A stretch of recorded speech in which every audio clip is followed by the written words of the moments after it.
ding all over again. No cuts, no edits. Hey, everybody. Welcome back to another episode of the Financial Griot, where we talk about money. And we always have a different perspective that really caters to the urban millennial and the ideas of growing generational wealth, as well as becoming more prosperous and happier in our lifetime. So if you have any questions, comments, concerns, you can always comment to us on social media. You could, basically DM me with some rants and curse me out if you want to. But I'm also always joined by my lovely co-host, who's also named Lovely, who's never here, and as well as Atlanta. No, that was good. That's messed up. It's like that was a shady. That was a shady statement. Like, it's always shady, but we love you, Lovely, and we know that you are prospering, thriving, doing other things. But yeah, thank you everyone for tuning into another episode of the Financial Griot, aka TFG. I am one of three of the co-hosts, Atlanta Elson. And yeah, we're here on this beautiful day, morning, afternoonish, whenever you're listening to this podcast. So today is pretty dope, pretty cool, because we have another incredible guest that is with us today. And she has just a great story. And it was for her the reason that a lot of collaboration has been started with TFG and other people just sharing their stories, and it started with FinCon. Once again, we are connected back to FinCon. It started with FinCon, and she just gave me the great idea of collaborating with other content creators, but other just other people, and batching, what we were just discussing before we started episodes. And it really has been a game changer for me, at least, and for the podcast. I have seen numbers in the reach it has done. But yeah, we have the beautiful Tiffany with us. How are you, Tiffany? Hey. I'm doing great. I'm excited to be here. Awesome. So Tiffany, how many times have you attended FinCon? Okay, so in person, that was my third FinCon. Okay. I also did the virtual one in 2020, but I don't really count that one. It wasn't a real FinCon. So that was my third FinCon this past year. I bet the 2020 was just like, so, because it was all virtual, correct?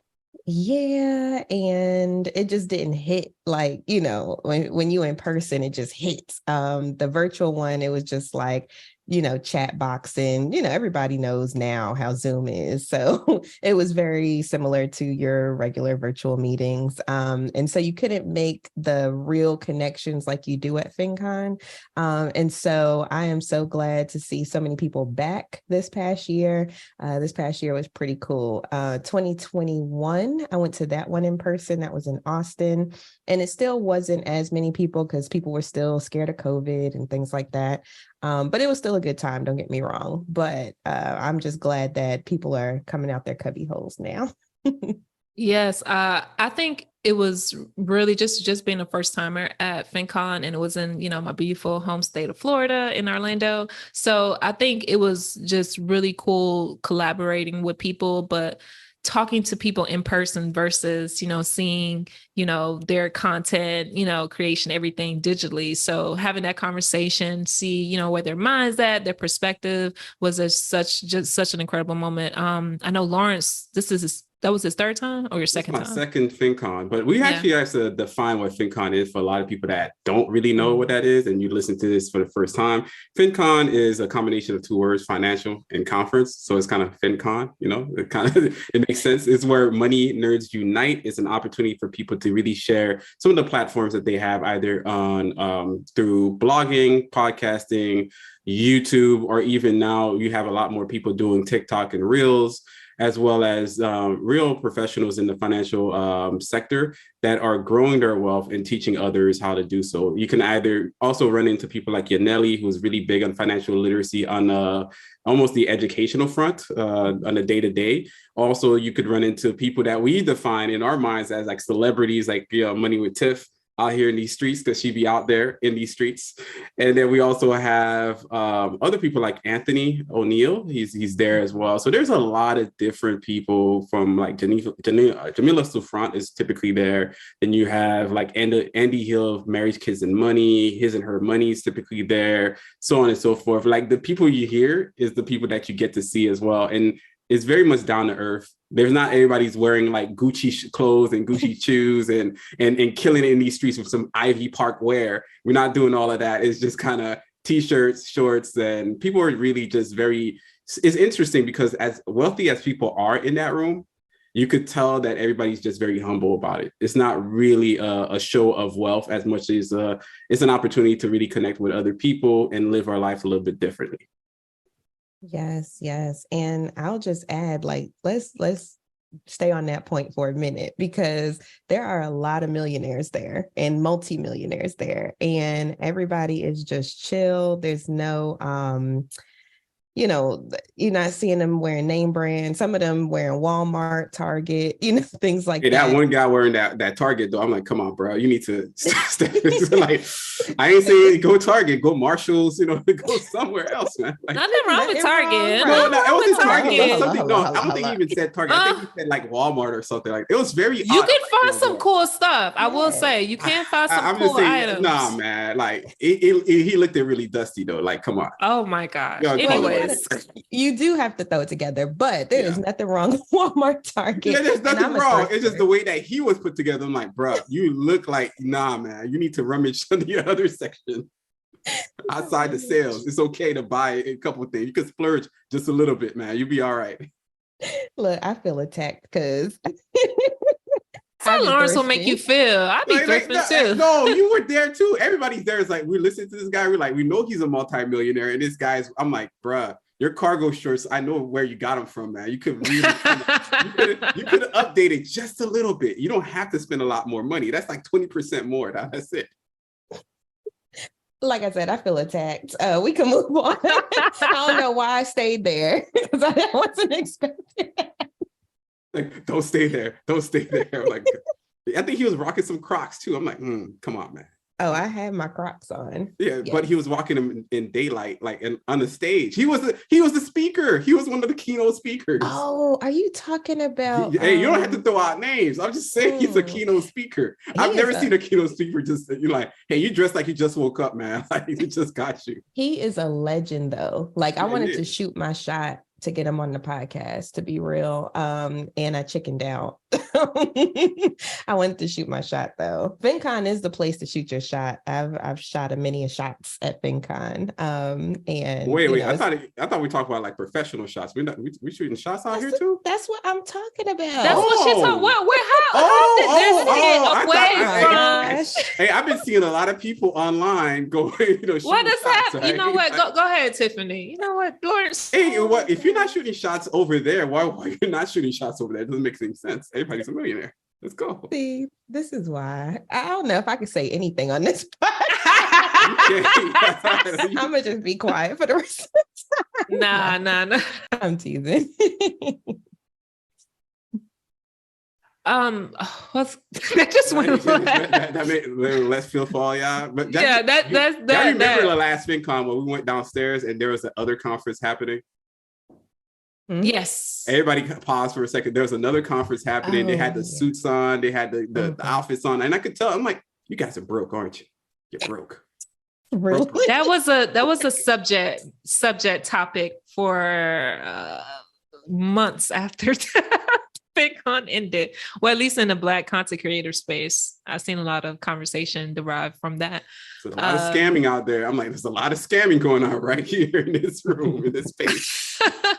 But yes, going back to FinCon and going back to the conference, it is an incredible conference where money nerds and content creators come together and meet and establish relationships and, shoot your shot professionally and the content space. Can you tell us, because I know you have a blog plus a podcast. So that's Money Talk with Tiff.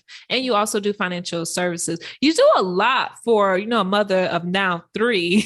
You do a lot in this content space. But before we talk about, your blog and the financial services that you provide for people, explain to us, or just, share a little bit of your story. What kind of got you into the financial literacy space or personal finance?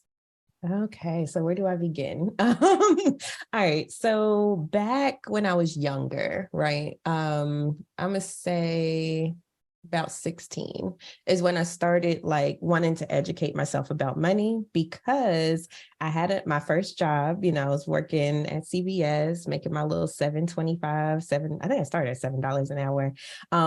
And my mom was like, okay, cool. Now you got a job. Now you got to pay for your car. So I had a car payment at 16 with my little $7 an hour check. So as you might imagine, and working part-time, because, I have to go to school.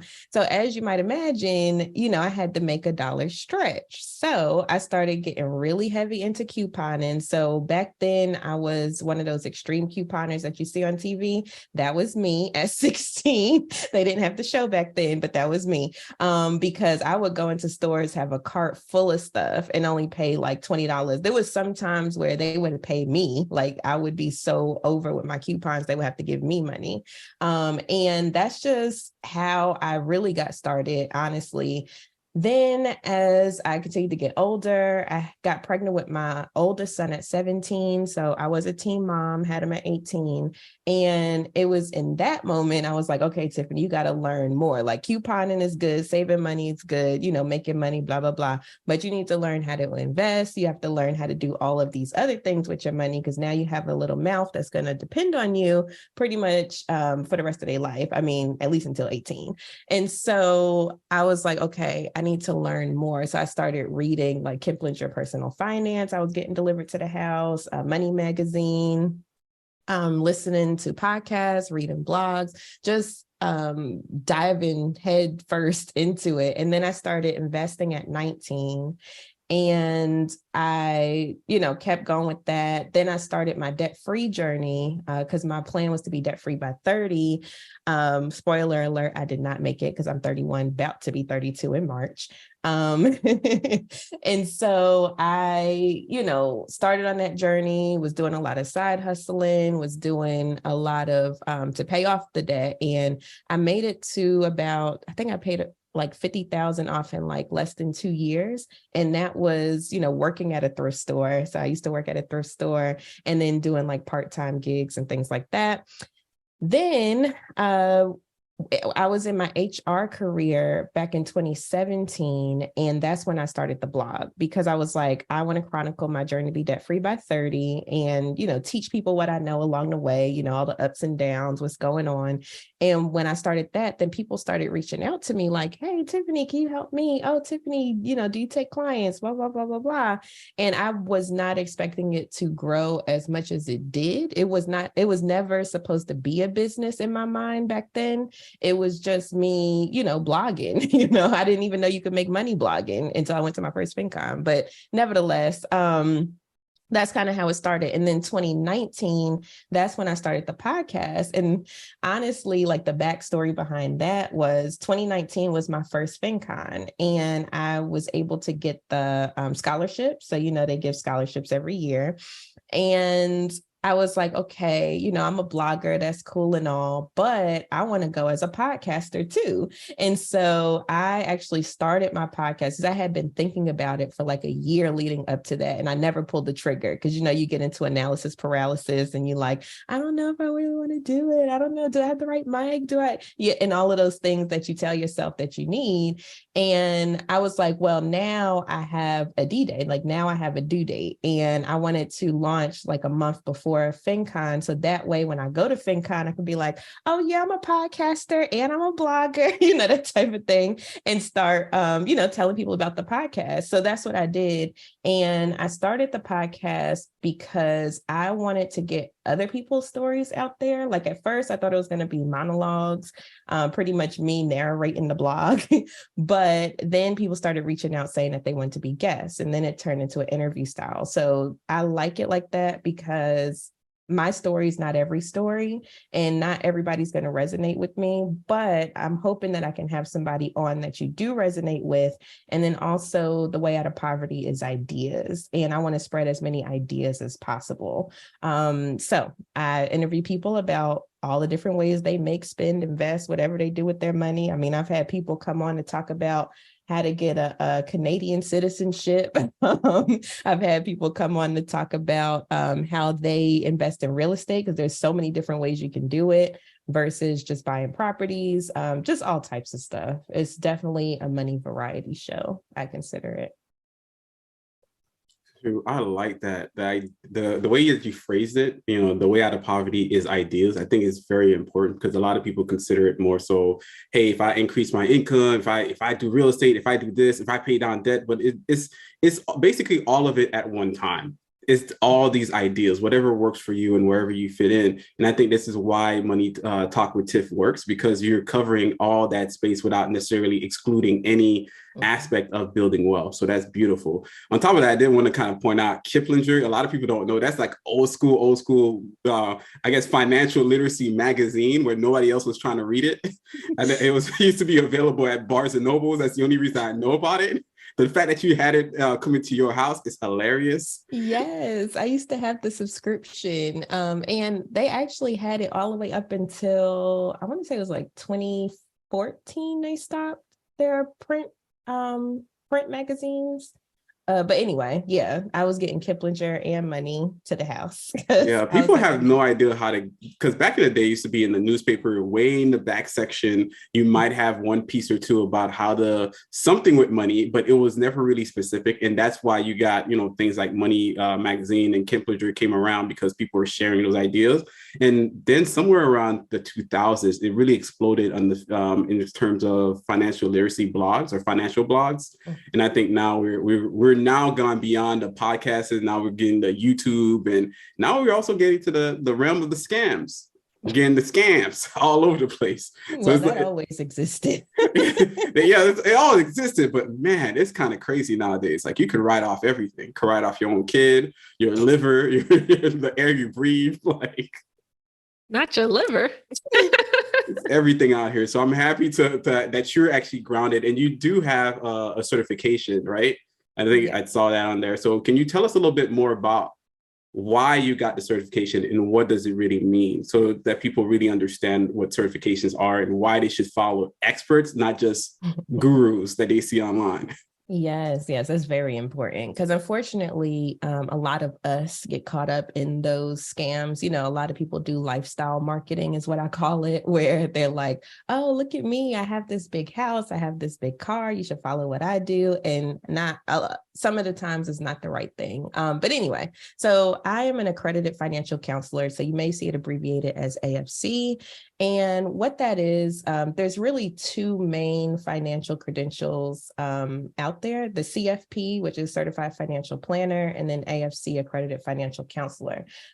We do different things. So like as an AFC, I focus on people in budgeting, paying off debt, goal setting, getting your mindset right, that type of thing. And then a CFP would take you to creating a financial plan. So they would be more interested in, okay, long term, what does your wealth look like? Are you going to be able to retire? When can you retire? Do you have enough to last your retirement? That's kind of what the CFP looks at. And they also do investments.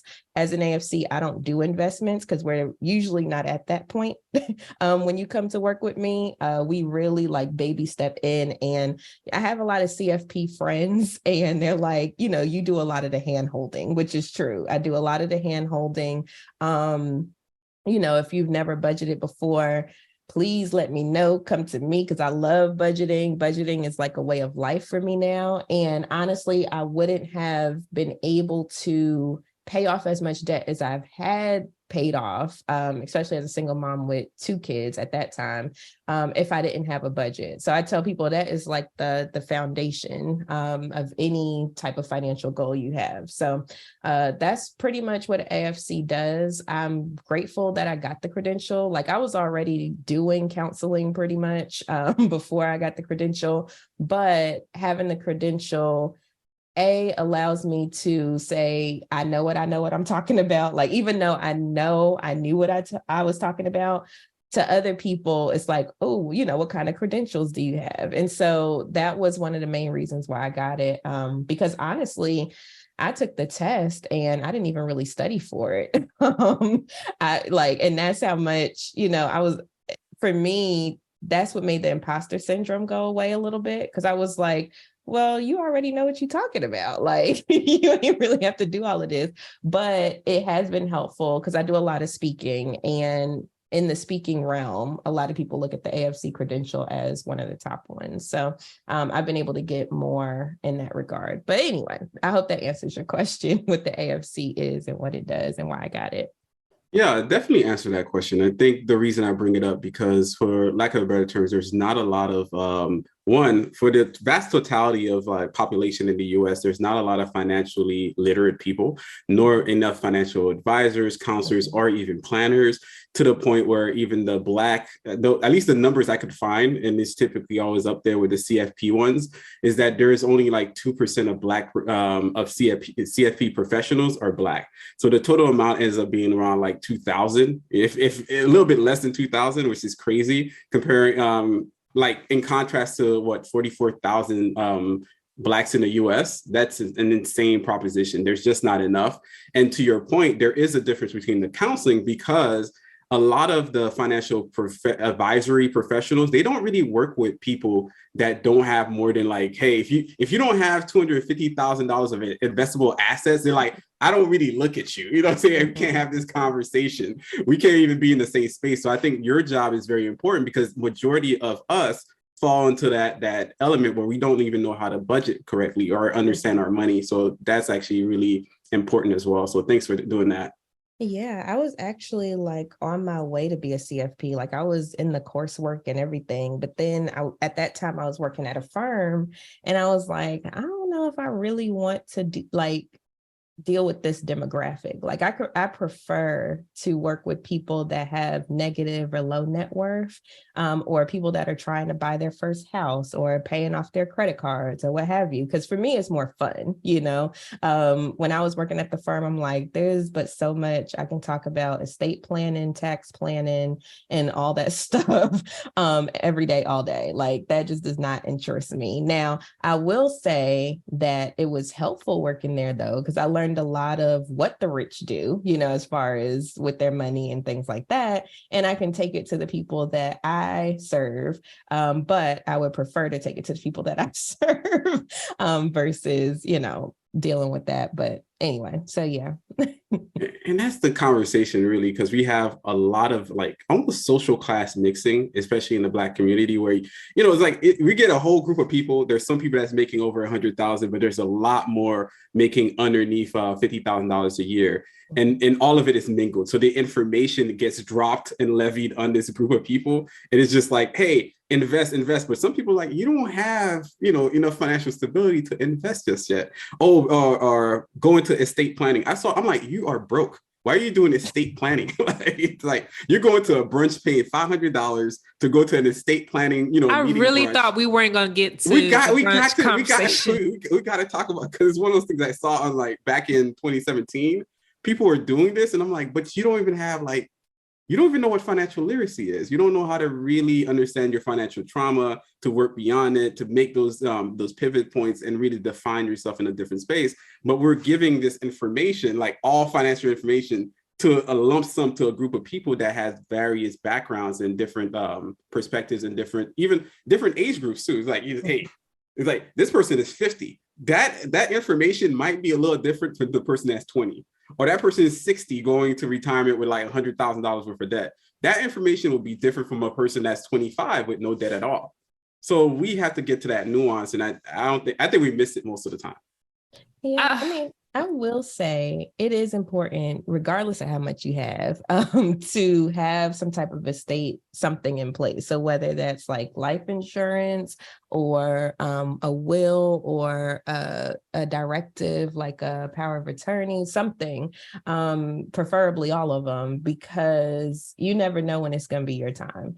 And especially if you have kids, if you have a spouse that depends on you, or you just have, you know, things that need to be taken care of after you pass away, which most people do.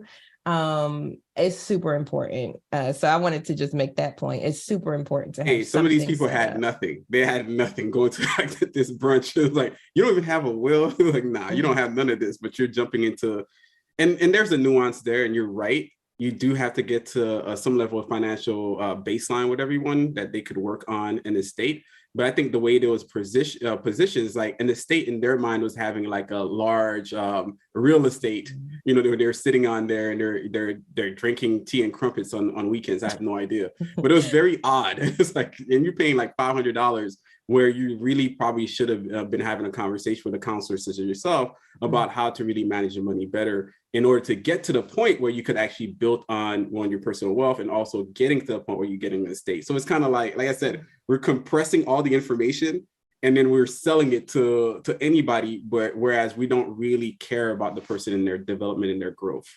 Gotcha. Yeah. So definitely with my platform, I get down to the basics. Like, I mean, like every Wednesday I'm doing a definition on some financial term because my thing is, and this is unfortunately usually with our people, is that we don't know the basics. And so we'll go into, so even if we have money, like, right, and if we have money to invest, we'll go into these investing meetings and they can tell us anything. They can say anything and we'll just be like, oh, okay, yeah, sure.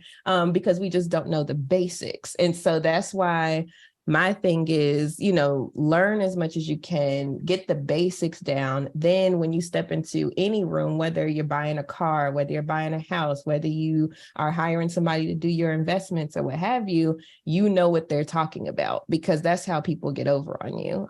So that's my whole thing. Like, and LG was getting to, and you made a great point about that, is how we compress the information. And a lot of things people just think that you just copy and paste that into your life, but everyone's situation is different. That's why they call personal finance personal, because it's your personal life story and journey. And sometimes what I have observed in my own financial journey and things I have seen other people are doing is really comparing wealth journeys or financial journeys to each other. And what people are doing is they're making this like huge financial decision or something that could really hurt them in the future based on this foundation of house of cards. Like really things can crumble at the split of a second because you're missing out that base financial component of getting to where you need to be, versus, you know, just information grabbing and just throwing it into your life and thinking, you know, it can build to something. And also there's like this huge gap in between of knowing what you're doing and looking at someone and thinking, you know what you're doing, right? So that's why I think so many people lost a lot of money in crypto and Bitcoin and such, because by that time when the public was actually into the media mayhem of meme stocks and everything, it was already too late, you know? And I think that's where a lot of our people in our community are getting misconstrued, is the comparing and the FOMO of fear of missing out. And we're losing that aspect of just basic learning and critical thinking too. But yeah, I agree with both of you. And I think that's like a huge component in our community that we're missing out on. And with financial literacy, it does teach you how to think critically. And I think that's the most important aspect of it. Yeah, Tiff, can you go on mute? Just because we can't control your mute. Cool. That at least that we don't hear her background. Gotcha. Yeah. And did I have a background going? Oh yeah, we were listening to your private conversation. It was weird. I was no, you talking to nobody. he's like you panic. You're like, what the heck? No, but it's a combination of that conversation. I think that's very important that we clear it up for people, or at least give people a perspective. But you can't just copy and paste like where my journey is with somebody else's journey, and it's never going to be the same. So if somebody tells you, "Hey, just go buy a house tomorrow," like they don't know what your debt to income ratio is. They don't know what you're struggling with, and they don't know how you can even destruct or self-implode. Some people, especially at the different age range, if you're 40 plus and you have the extra money, maybe you do need to consider doubling down on your employer-sponsored plan, your 401k, IRA, HSA, making sure that's moving for you. Or the information I can provide to somebody, it will be 100% different from the information that Tiffany can, because she's a parent of 3 now. That's a whole different level. So only to the parents that have 3 kids can they truly understand and be like, okay, 1, I'm a parent, and 2, I have 3 kids. My money situation, the way that I scale up will look different. And I don't necessarily have to compare myself to somebody else and try to rush the process and make undue mistakes just because. And I think that's what I was trying to bring up in the conversation. It's just, yeah, it's kind of crazy out here. Yeah, I definitely agree. And just fortunately now there's a lot of people that look like us that do this. And so if you don't resonate with one person, there's probably someone out there that you resonate with. So my biggest thing is just to go out there and start trying to get the knowledge. So that way you can do better with your money. And if you don't resonate with one person, try somebody else, there's actually quite a bit of us out here. So there's help for all types of situations, whether you're single, whether you're married, whether you have kids, whether you don't have kids, there's somebody out there for everybody. So I just wanted to encourage people with that as well. What do you feel like, because I know you've been taking clients for quite some time, providing services. What do you think is like one of the trend or the thing that people come to you with outside of just budgeting or just money? Like, what do you think is one of the most things that you have come to find with clients? Yeah, most people come to me usually when they're at what they perceive as their lowest, honestly. So like when people are like, oh my gosh, I'm so far behind in bills, or I don't even know how I'm gonna make my bills next month, or, that type of thing. Usually people come to me when they're in panic mode. Now, I always recommend, please come to me before you get in panic mode, so that way we can prevent the panic mode from happening. But usually that's what happens. Then I also get people that are like, ooh, I need credit repair, which I'm like, I'm not a credit repair person. That is just not something that I do. But as a result of the work that we do put in, your credit will improve just because we're putting in the work. But a lot of people, well, some people come to me and they're like, oh, I just want you to fix my credit. And I'm like, that's not how it works working with me. We actually do the work. We actually get into mindset. We do all of that work. And so it's not easy by a long shot, but you can have lasting changes. And that's what I want for my clients. Also, I will say a lot of people come usually when they have something big that they're trying to do. So like whether it's purchasing a house, or maybe they just have a big vacation coming up. I've had people like that where they just have a big vacation. They want to make sure that they can afford it and have some money when they come back. There's a lot of people that want to pay off debt, which I'm grateful for. I'm so happy when I have clients like that, because that's one thing that I specialize in as well. So yeah, I mean, people come to me for a variety of different things. Some people come to me, they already got their budgets, they already know what they're doing. They just want a second set of eyes, or they want some accountability to their plan that they have already, established. And that's also another type of client. So, it's just a variety. I'm pretty much here for whoever needs me.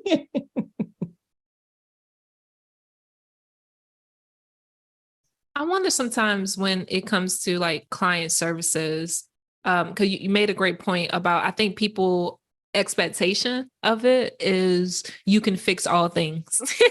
And when people are coming to you at like really dire situations or circumstances, I think they lose perspective, or at least a center position to understand that now is not the best time, but I think knowledge and gaining the education component of it will always be a great time. But you kind of lose out on being more centered, more like knowledgeable of what really that you need to do, because you're trying to solve the issue versus, putting, some kind of healing towards the womb or anything in those terms, because most time people just want the fast solution. Like, how can I get here? How can I get the house? I don't care how much I make. I don't care if I can afford it or not. I don't care how my credit is. I just want the house, right? And miss out on that component of it. Yeah, I will say when you're in panic mode, like maybe you are in a situation where you can't pay your bills, or, you're behind, it's really difficult to think past that a lot of times. And so when people come to me in those situations, I don't even start the conversation like, what are your goals? Because I know that it's not going to get anywhere, because they're already just thinking about what's not going right. Right. And so maybe that conversation will start off more like, okay, let's dream for a little bit. Let's pretend like, none of this, like your current situation doesn't exist. What's your preferred situation? What does a perfect world for you financially look like? And we'll have that conversation just to get your brain out of the fight or flight. Because, when you're thinking about, okay, how am I going to put food on the table? It's hard to think creatively, like, okay, like long term, like if I use this card to put food on the table, then I'm going to have to pay all this money and interest, or I'm gonna have to do this, do that, or whatever comes with that debt. You're not thinking that far ahead. You're just thinking about putting the food on the table. And so getting past that mind frame is usually helpful. And that's why I tell people that your money is emotional and money is psychological, believe it or not. Like your money, you have to get the mental part right first. And once you do that, the rest is easy. The rest is, nobody in personal finance is saying anything new. It's all been said before. And so usually the difference between people getting it and not getting it is their mindset. And so that's really what I like to dive into. And that was actually my very first blog post, was about how money is emotional. Stemming from this conversation, how money is emotional, especially as we are now in Black History Month. So a lot of people don't know this is where we at, spot check, without telling people exactly what day it is. But ultimately, we're here and we're in this space where we know, or we've seen the reports from Prosperity Now, and as well as the McKinsey and Company reports in regards to Black wealth and where it's trending towards. There's been a massive report that was out maybe since 2018 that listed median Black wealth headed to zero by 2050, and that was way before the pandemic. So now the pandemic has shifted the scenario, and it probably even exacerbated it to about like 2040. We'll probably find that out until the end of this year. So because your blog, and I want to say before I get to the question, your blog, I've seen a couple of those comments, and the way that you frame it, you do also add a caveat of basically trying to help Black wealth, or trying to understand that and craft it in a way that could really change the mindset of people. So where do you think we're headed as a Black community specifically? And what can we do to alleviate that? Or do you have any thoughts about these things that have been going on about Black wealth, the nature of Black wealth, or how can we resolve it? Is there a solve? Is there not a solve? What are your thoughts? Yeah, so let me preface this by throwing out another stat, right? And I don't have the exact, so don't quote me, but the amount of wealth that Black Americans do have is equal, if not more than Canada's entire GDP. So their gross domestic product. So what does that mean? That means that we do have wealth, we do have money. It's just that we don't allocate it to the right things. And so for me, and this is generally speaking, this is not everybody. This is just generally speaking. So everything I'm saying is general. So as a community, to give you an example, a lot of other communities look to us as the cash cows. They look to us like, oh, the Black people, they will spend their money with us, that type of thing. And that's pretty much the dynamic that we have, because we do like to spend money. And unfortunately, we spend it with people outside of our community a lot of the time. And so to me, my whole thing is, because I'm very pro-Black, blackity, black. That's just how I am in my regular life, even outside of Money Talk with Tiff.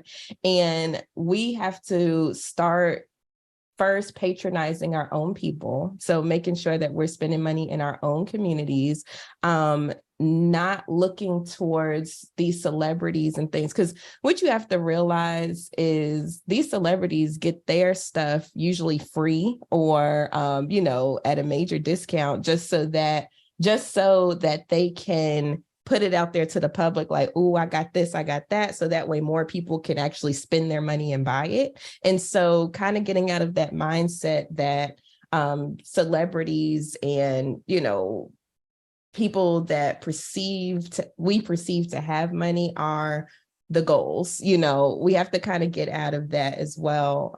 Like, for instance, for me, I live very humbly. I live very, like I said, I thrift.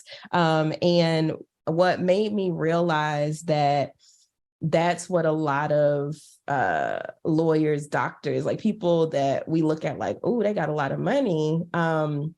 They do thrift shopping. When I used to work at the thrift store, it was nothing but doctors, lawyers, all the old money coming in. So you know how buildings and streets and stuff is named after people. That old money was coming in, and they were in there at the thrift store. And before I worked there, you would have never caught me at the thrift store ever. I would be like, like, I don't want to wear that stuff. But after I started working there, I'm like, oh, so this is the secret.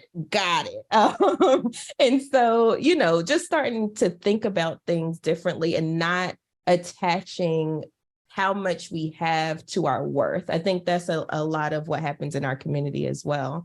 And so anyway, I could go off on a tangent. I've had these conversations quite a bit, but there's a lot of things as a community that we can do, to help ourselves. And another thing that really, really, really, really put things in perspective for me was reading the book, Black Fortunes by Shamari. Can't remember his last name. But anyway, Black Fortunes, he talks about the first 5 millionaires out of slavery. Okay. So I'm like, if these people were in slavery, that's way worse than anything that I will ever experience. And so if they can come out as millionaires, what's the difference between me and them? And so that just shifted my whole mindset. A lot of people that I interact with, a lot of my circle, it's like, the white man did the white man, blah, blah, blah. Yes, there are a lot of things that, legally and, with the laws and things like that work against us, but we can still play the game because you have to realize this is all a game, and you have to learn the rules to the game, and then you have to strategize around the game. And so that's kind of my thing. Like, yeah, there's different things that can hold us back or have held us back in the past, but there's people that were millionaires out of slavery. So, the differences between those two conversations, like, what do I need to do differently is kind of where I was going with that. Thanks for saying that. I think it's important to get that, even a diverse approach to even understanding this conversation. So a lot of people always, they typically put it towards the external aspect, right? It's somebody else doing something to me. It's something, the system, it's the overarching problem that I have. But a lot of people avoid almost like taking some level of earnest approach or accountability for themselves to say that, hey, I'm gonna wake up today and I'm just gonna do it differently. Yeah, my health sucks. It's not because McDonald's is shoving it in my face. Maybe it's because I can't walk around the block in the morning. Maybe I just need to wake up in the morning, just walk the block. Or maybe I don't have to run a 12K, but maybe I just run a 1K.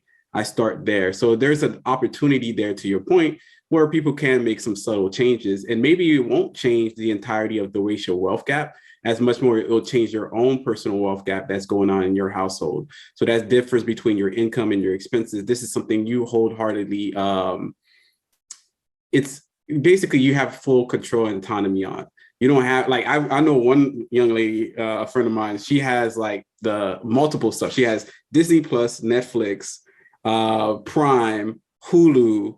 She also has like the CBS one. What's a Peacock Network or something like that? Paramount. I'm like, at that point, you may as well get cable all over again, because you're spending all your money right back into this expenses. It's not to say that the system is against you, as much more that maybe you need to cut away from some of these things you don't really watch in order for you to create a lifestyle that you could really be happy with. And another point that you made is very important, is that maybe our wealth shouldn't be tied solely in the material aspect of how we could present ourselves or peacock ourselves or cosplay our wealth.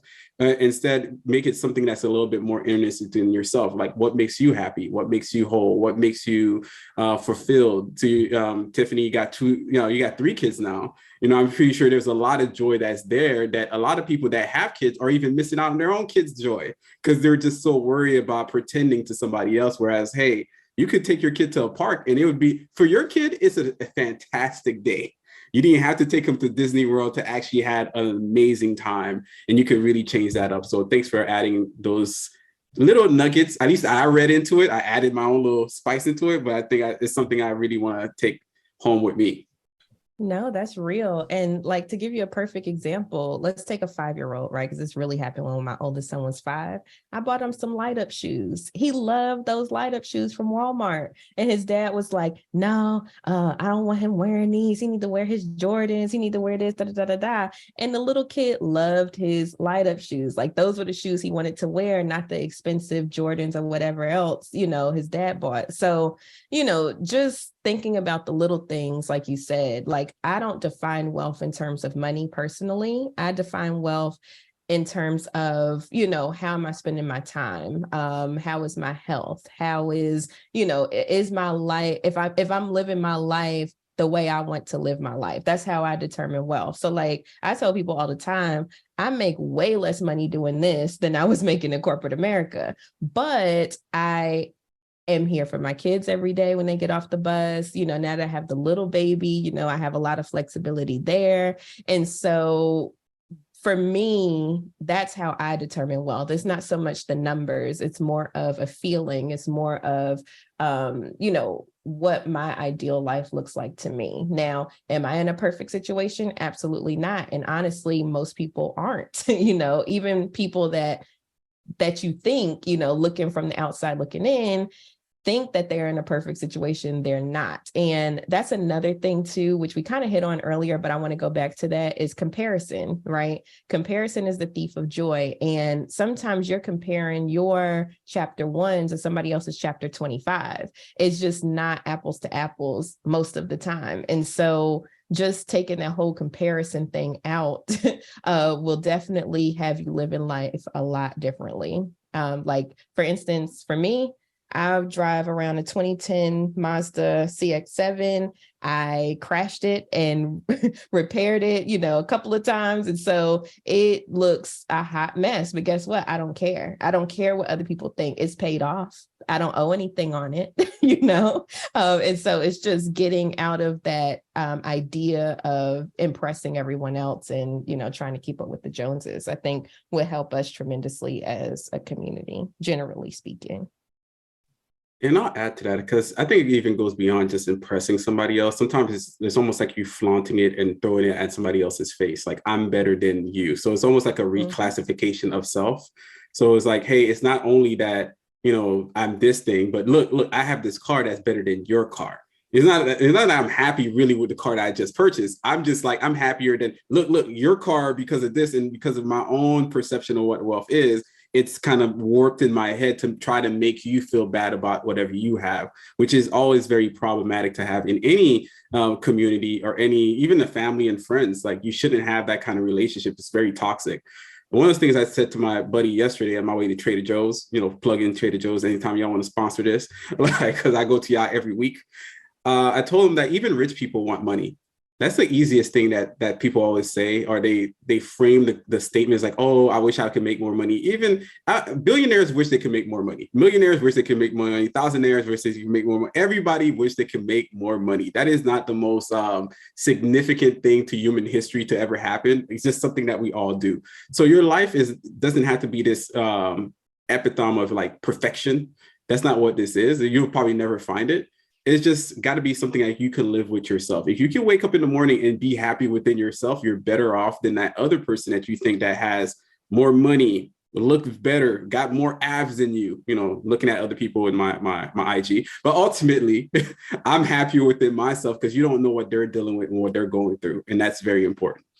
Yeah. And just to add to that, like, I've worked with millionaires before, right? Like when I was at the firm, and you can't outmake poor spending habits. Like, there were families there that they were taking out like 10,000 plus a month from their investments and stuff every month. Well, soon you're going to end up with nothing. Even if you have millions now, you're going to end up bleeding dry just because you don't have your spending and stuff under control. And so, this happens at every level of wealth. So it's not just, people that don't have going through this, it's people that have too. Like, it's just, we're very consumer driven here in the States. And it also took me traveling to other countries as well, where I see people that are way happier than the people here. And I'm, speaking for myself, being here, it's like, dang, like everybody has debt. Like if you have a house, it's debt. If you have a car, it's debt. If you have everything is debt, right?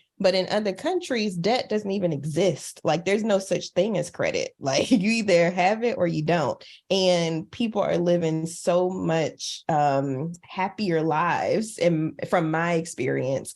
And, it just puts things in perspective for you. Like you just have to change how you think about things, I feel, in my opinion. Yeah, the other day we had like that news report where 50 Cent's son, I think his name is a quarter, and he was getting really mad about it. Like, seriously? Are you just like, what? What are you talking about? Like, what are you talking about? And you missed the entire joke. His name is a quarter because he's 50 Cent's son. But either way, he was really pissed off at 50 Cent because I guess he was getting a stipend of $6,700. Yeah, I remember that. Month. Yeah. And then he was like, oh, that's chump change. And like, to your point, Tiffany, there's people out here complaining about $6,700 for free, like for like just breathing air, like just breathing air. He was mad about that amount. So that's kind of wild. Look at here. I would be grateful for 6,000. You don't have to say nothing to the guy. He just drops it in your bank account. It's all good. Like this is great, and you're not even paying taxes on it. Like it's weird. And see, it's all about perspective, right? Because somebody posed a question on Twitter the other day, and they were like, would you be able to survive off of $10,000 a month? Trying to make it seem like it was a small amount. And I commented, I was like, I can survive off of like 2,000 a month. Like that's how frugally I live. So 10,000 would be amazing for me because I could do a whole bunch with that. And so they were like, oh, great. What'd he say?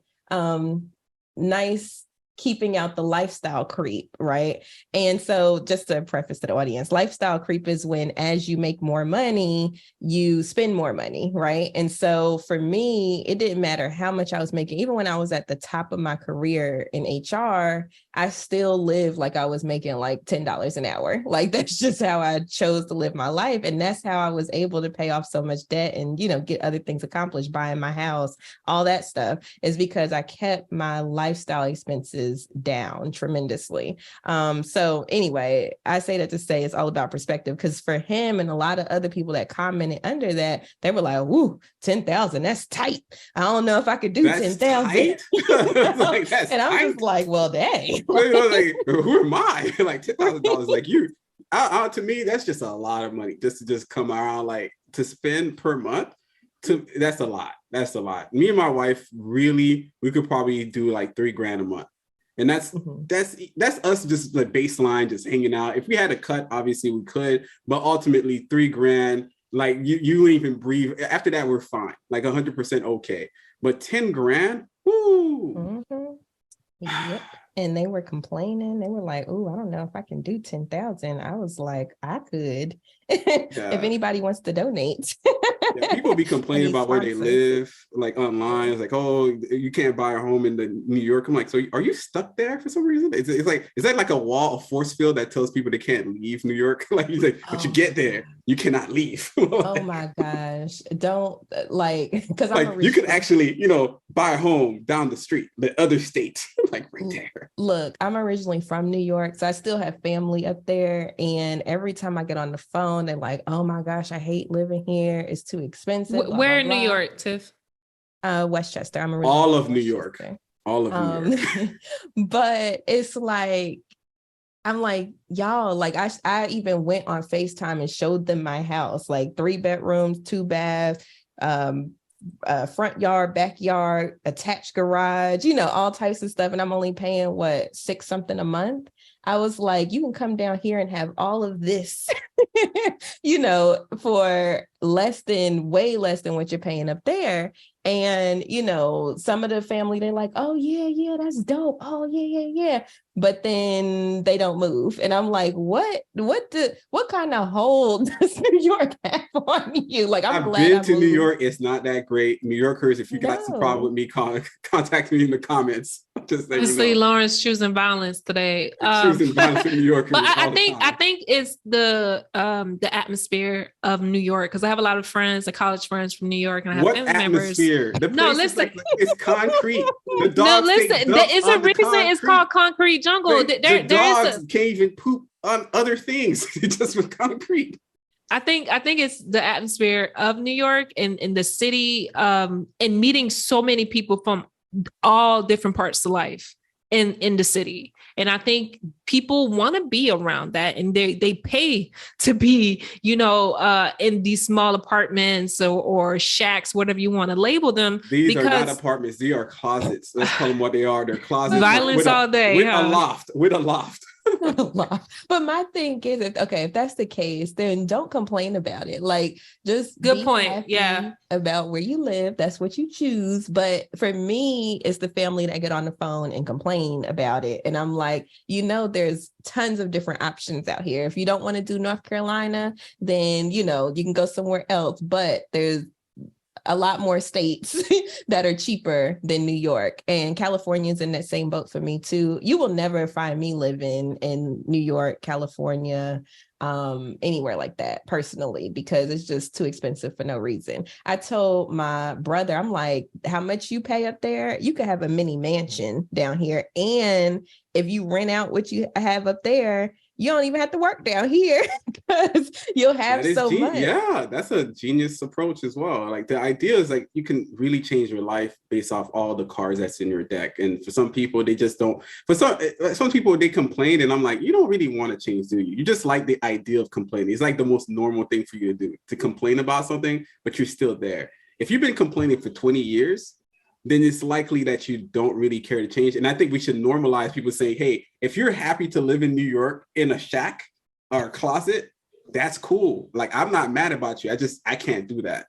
Like, people that live in Miami and they complain about Miami, Atlanta, and complain about Atlanta. I'm like, yo, if you're happy doing whatever that is, then just say that and say less. Or the biggest one, my own pet peeve is, they didn't teach us financial literacy in school. But I'm like, you've been out of school for 2 decades. 2 whole decades. You could try. you could go to the library. You could read a couple books. You could listen to a couple podcasts. You could get in there, but they didn't teach you that in like grammar school. It's a little bit like, I don't know if we can use that anymore, or maybe I'm getting old.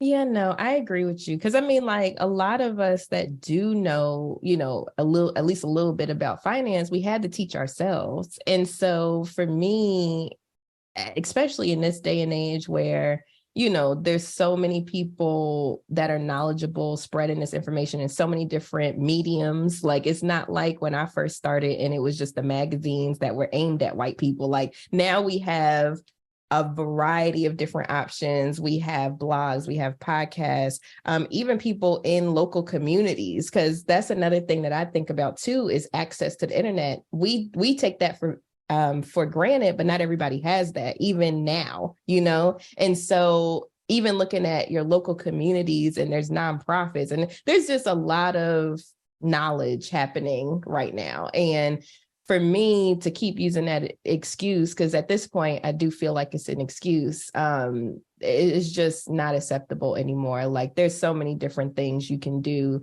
to get this education under your belt. I mean, if you're listening to this right now, you're listening to a podcast, you have access to that, so just thinking outside the box. Like, I've done in-person free financial literacy classes, just because, I realize not everybody has access to the stuff that I already have, and so anyway, just encouraging people to get out and learn this stuff on your own, because that's the only way you're going to get it. right now at this point, and starting early, like talking to your kids about money. That's something that never happened in my household when I was a child, but now as an adult with kids, that's something that I make sure that I do. So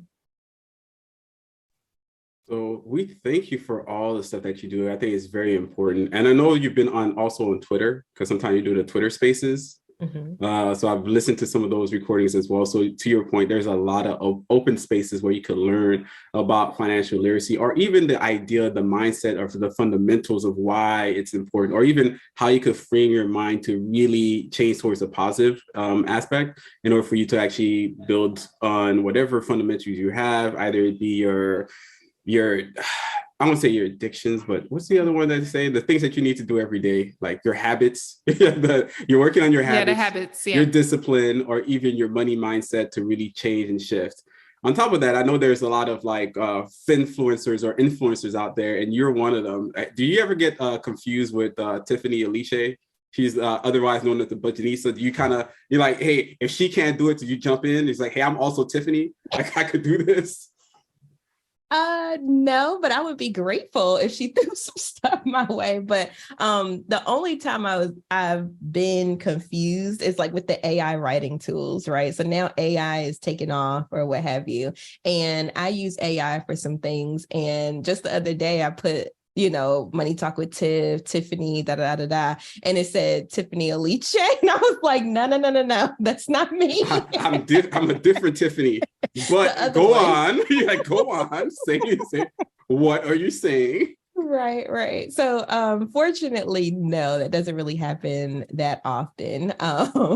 Only now with the AI writing stuff. Well, I hope that for you, because I've heard, I guess her public speaking or her workshop, she commends a pretty penny. So if one day somebody's gonna be like, you're Tiffany, right? You're like, yes. Like, yes.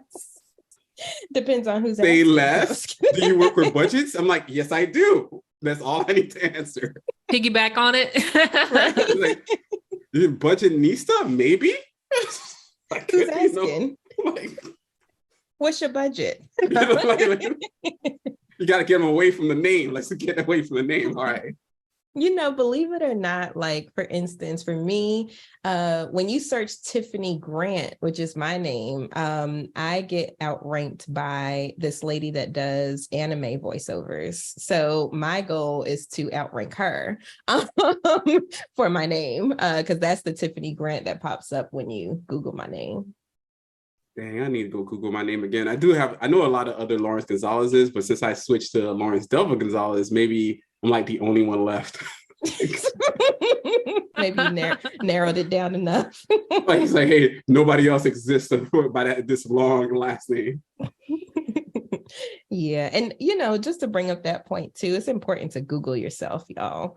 Whether or not you are a finfluencer, influencer, creator, whatever, it's important just to see what's out there. And I tell my students that, because I teach at a local university, freshmen, and I tell them, like, let's Google you and see what pops up. Like, you might be surprised what's out there. I give them this example and I'll share it with y'all. When I was in corporate America, I had just got this job, okay? And so I'm brand new, first weekend. We are talking about going out, where we like to go, things like that. So I'm like, oh yeah, there's this place downtown I like to go. And I'm like, oh, let me pull up their Facebook page for you, so you can know what I'm talking about. I pull up the Facebook page, smack dab on the cover, you see my face on the dance floor. And I'm just like back in the day. Yeah, I did not even know that anybody took a picture of me, but that's why it's important to know what's out there. Like, luckily, I didn't have a drink in my hand, but still, now my coworkers are looking at me like, dang, like, you really party, even though that might have been like the only time, like 2 or 3 times that year, you know what I'm saying? So just knowing what's out there about you is super important for people. So that way you can kind of, get ahead of the narrative if you need to. No, that's actually a very, very good idea. Because sometimes, when you try to Google yourself, you could be mistakenly with someone else, or like you was mentioned about the other Tiffany Grant that may be higher ranked in the Googles, so that's a great point, because when you're young, you're not thinking about who's going to catch this photo of me on the bar stool table or if I have a drink or being sloppy drunk. Like, you just never know. So I think that Wait, that you were is in a the great bar point. stool table? I didn't say that. Hey, That was an example, sir. Framed it. Sir, I'm pretty sure it's not out there anymore, but college days. But that's a really good idea. I think people should really look at how their digital footprint is being displayed online, and being very mindful of how that can interfere with their real life, because you'd be surprised if HR just want to just do a simple Google search of your name or who you are, right? So yeah, you don't want to miss on those opportunities. So just make sure you have a look clean digital footprint. But before we let you go, Tiffany, where can people find you or your financial services that you provide? Yeah, so you can find me at moneytalkwitht.com. That's my home base. You can find the podcast Money Talk with Tiff wherever you're listening to this one. You can probably find me there as well. And then you can find me at Money Talk with T on all social media platforms. And when I say all, I mean all, because I have a slight addiction. So you can find me on TikTok, Instagram, Facebook, Twitter, all the things. And if you don't see me, let me know. Or if you go to the website and you search something with the search bar and you don't find it, then let me know, so that way I can create it for you. Nice. I was actually went down the rabbit hole of looking up myself on Google. So a lot of times, hey, no, to be honest with you guys, like, people listen to content, but they don't really take an actionable step, which is something that we need to recommend to people over and over and over again, that even though you heard this information, we just want to make sure that you're taking the actual steps beyond the recording, beyond the conversation, to really, one, follow Tiffany Grant with her Money Talk with Tiff. It's on all of your listening platforms. On Apple, if you have an iPhone, you already got, a podcast, that little purple thing, click on that sucker and add her on there, because that's the way that you're going to change your relationship with money. So it's not just to like listen to us and have a good time, which is great. We also want you to really change your life and really, bring in the whole wealth of happiness back into your own self every day of the week. So that's what I got. I don't know what my wife is doing over there. It sounds like she's playing around and watching anime. Yeah, I haven't Googled myself in a while. It's pretty good. Good stuff coming. A lot of podcast stuff I've been on. Yeah. It's stuff I actually, add information about you on. Oh, okay. No. Yeah. Don't give me any credits. Like the way she's like, yeah. I actually see a lot. No, this pretty cool. Yeah, I will say, when you ever get a chance, really Google yourself. So. I like it. I love it.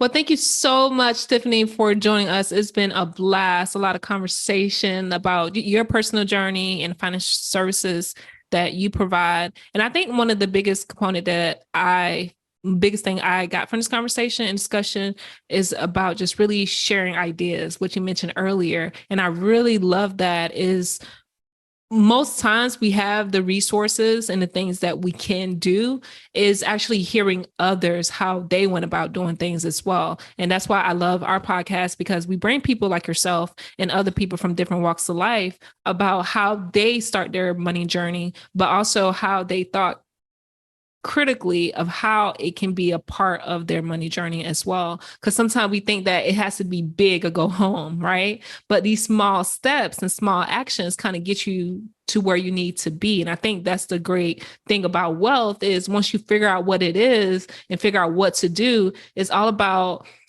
just doing the action slowly and getting to that goal, whatever it may be to you. For others, wealth can be just financial freedom. For yourself, it's time with your family. So it's really different. So I really love that. Yeah, baby steps, y'all. If you didn't take anything away from this, take away baby steps. Caesar didn't conquer Rome in a day. You have time. This is your timeline. It's nobody else's timeline. So just make little steps every day and you'll get there for sure. Absolutely. Thank you again. Well, if you're listening, if you made it past this point, thank you for listening to the podcast. I'm one of three of the co-hosts, Atlanta Elson. Find me on the YouTube streets as well as Instagram. What about you, Lawrence? Yeah, you can find me on the interwebs at all times at www.theneighborhoodfinanceguy, where I, blog about a lot of my personal finance story with my wife, where we went from negative $125,000 in debt in 2012 to over $825,000 in 2023. And none of you guys follow me on IG. It's okay though. Hey, y'all gonna be salty when I'm rich. So I'll see you guys in these streets. He keeping the same energy. While I'm driving the Nissan Versa 2009. Classic edition. Classic edition. I'm outperforming Tiffany's car out here. All right. Thank you guys so much for tuning in. Another episode of TFG. We're out. Thank you for listening to the Financial Griot podcast, powered by the Wealth Builders Collective.